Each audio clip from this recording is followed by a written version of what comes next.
happened. Good morning. If you're just now joining us, the big story of the morning is the winter storm that tracked through overnight. We're taking a live look right now in Cedar Rapids. They have schools closed there today. Quite a bit of snow on the ground, making the roads very slick. I'm Allie Crutcher with you today. Thank you so much for tuning in. As you're waking up, we're bringing you the very latest in live reports across eastern Iowa. We have a Storm Track 7 team coverage of the winter storm. Meteorologist Eileen Lone and Kyle Keel both on deck this morning. Amanda Gilbert in Waterloo, Brad Hansen in Dubuque, and meteorologist Rochelle Peart, who is also live in Dubuque this morning. The plows are out and about. You're taking a look at a photo from a snow plow out of Cedar Falls from earlier this morning.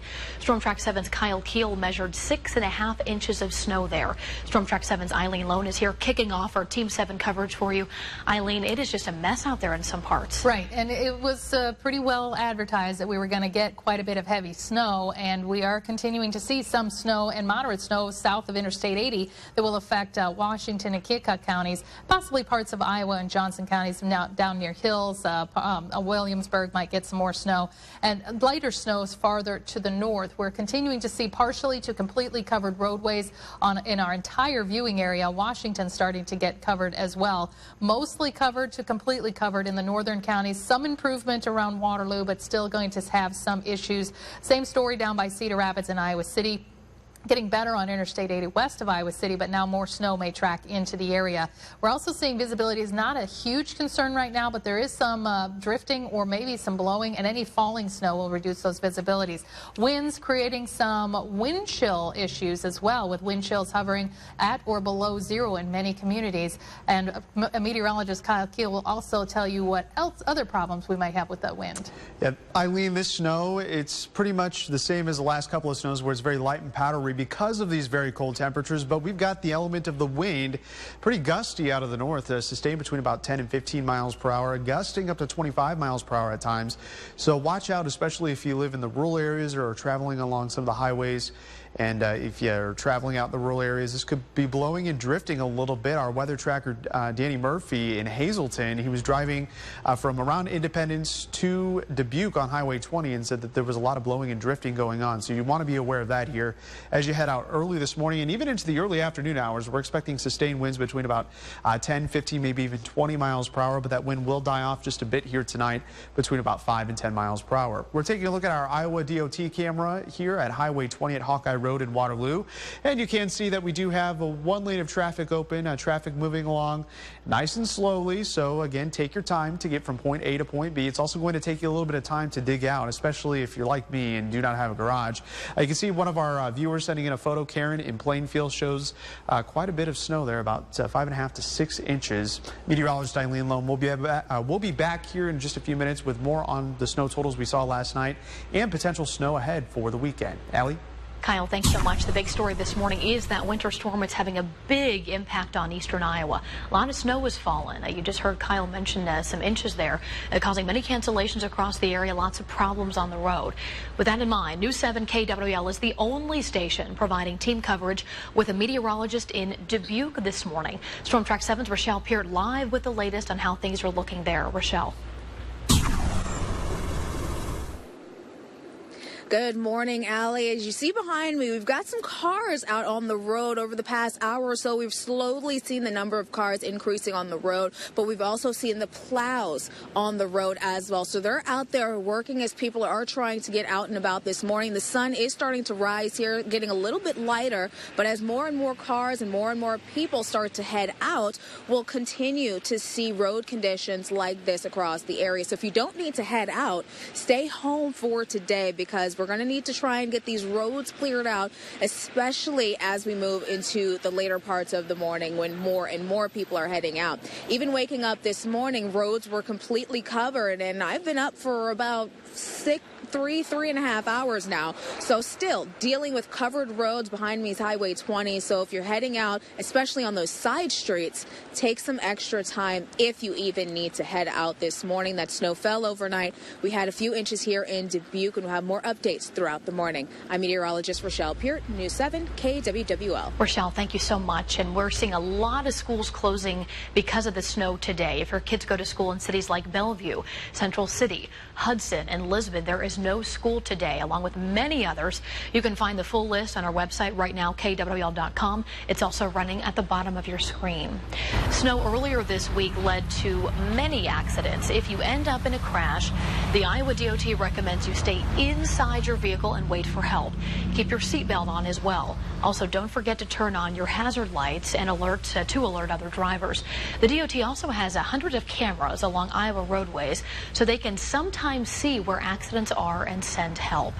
Let's bring in Storm Track 7's Amanda Gilbert, who's keeping an eye on the road conditions in Waterloo. Amanda, good morning. Good morning, Allie. Yeah, I want to show you what the big concern is this morning. Okay, behind me here in Waterloo, this is a main road. As you can see, it's been plowed. It still, is covered. It looks slick, but you should not get stuck. Walk this way with me here, though. This is a side road in Waterloo. Actually, our KWWL news car got stuck on the side road for a few minutes. This is what a lot of those country roads, those side roads, those neighborhood roads look like this morning. Some of them have not been plowed yet or need to be plowed more. This is what you want to watch out for, and this is why the Waterloo Police Department posted on Facebook saying, do not drive if you don't have to. And I did check in with Waterloo Police as well as the Cedar Falls Police and the Bremer County Sheriff's Office. They all telling me the same thing this morning. They say that they have not dealt with any major accidents overnight, but they have dealt with just a lot of people getting stuck on the road. So that is what you want to watch out for. And coming back to me, I know driving around this morning, we've seen at least 2 or 3 cars get stuck. I know Kyle and I actually could not get out of our parking lots this morning. We had to get Chief Meteorologist Mark Schnackenberg to come pick us up. So just be safe. Do not drive if you don't have to. And if you do, just be cautious and remember to watch out for neighborhood roads. Live in Waterloo, Amanda Gilbert, News 7 KWWL. Absolutely. The morning routine is certainly flipped upside down this morning. Amanda, thank you. We also have in-depth coverage of the winter storm on social media, like the KWL and Storm Track 7 Facebook pages. You'll find the latest on road conditions there and snowfall totals. You can also share your pictures and video with us on Facebook, showing us what you're seeing in your hometown. Another big story, we're following the Winter Olympics. It is not 10 o'clock at night. It is 6:36. KWL Sports Director Rick Coleman will be joining us throughout the Olympics. And Rick, you talked to a bobsledder right here in eastern Iowa. Yes, I did. And a guy that's known to many sports fans around the area, northern Iowa. Head track and field coach, a former one, and current Iowa State Associate head track and field coach Dan Steele has spent most of his life training and preparing athletes for major competitions. Now, as a competitor, Steele won an NCAA track and field championship in the 400-meter hurdles and competed in 5 different Olympic trials before winning a spot on 2 United States Winter Olympic teams. As a bobsledder, yeah, I get that warm and fuzzy feeling when I see the advertisements on NBC. Yes, the Pyeongchang Winter Olympics are stirring up many positive emotions for Dan Steele. Steele was recruited to the sport of bobsledding while still a world-class track and field athlete. They recruited me out of the 96 Olympic trials. There's an athletic prototype that they look for. They want big, fast, explosive guys. You know, most of the bobsled team is made up of former track athletes and football players. Steele's athletic pedigree made him the perfect brakeman for bobsledding. The brakeman is the fastest and also the last person on the sled. But he had no idea how difficult and painful the sport could be. You know, the speeds that you hit are shocking.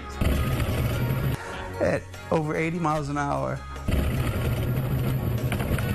Because it's not soft. The inside of the sled is not soft. They do nothing to make it a more comfortable ride. You see on TV that sometimes the bobsled pilot will tap the wall a little bit with the sled. When you're in the sled, it feels like somebody took a sledgehammer to the side of your helmet.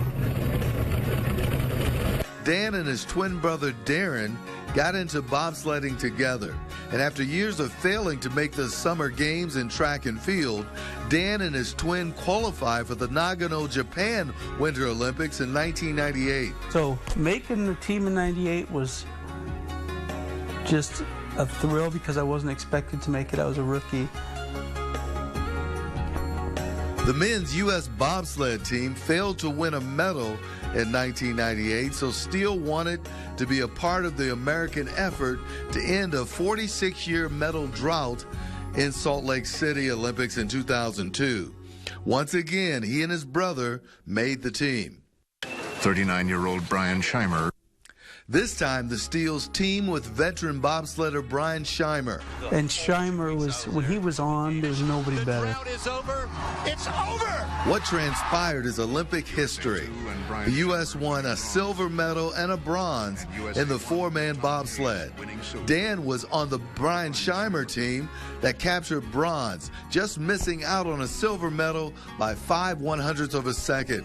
Now, Steele was a part of a special group. You know, it's one of those things where it hadn't been done for 46 years, and then we got 2 medals, and once you see that it's possible, then it's a lot easier. Dan Steele has a finger on the pulse of the sport. His twin brother Darren has been the CEO of USA Bobsledding and Skeleton since 2007. And the man Dan Steele beat out for his spot on the 2002 Olympic team, Stephen Holcomb, became the biggest star in the sport. Holcomb won an Olympic gold and 2 bronze, and he won 9 more gold medals in World Championship competition. Tragically, while getting ready for another run at this year's Winter Olympics, Holcomb died in his sleep last May. There's a black cloud over it, you know, because he was just a great athlete. He was a great guy. You know, everybody liked Holcomb, and he's just a good dude. Now, Dan Steele believes the death of Stephen Holcomb leaves a huge void for the American men in this Olympics. However, Dan and his brother Darren, the CEO of Olympic bobsledding, are optimistic for the U.S. women's bobsled team, which will probably win some medals in Pyeongchang. Rick, thanks so much, and we're glad you're here. It's a pleasure. Time now is 6:41. They're getting a live look at Waterloo this morning.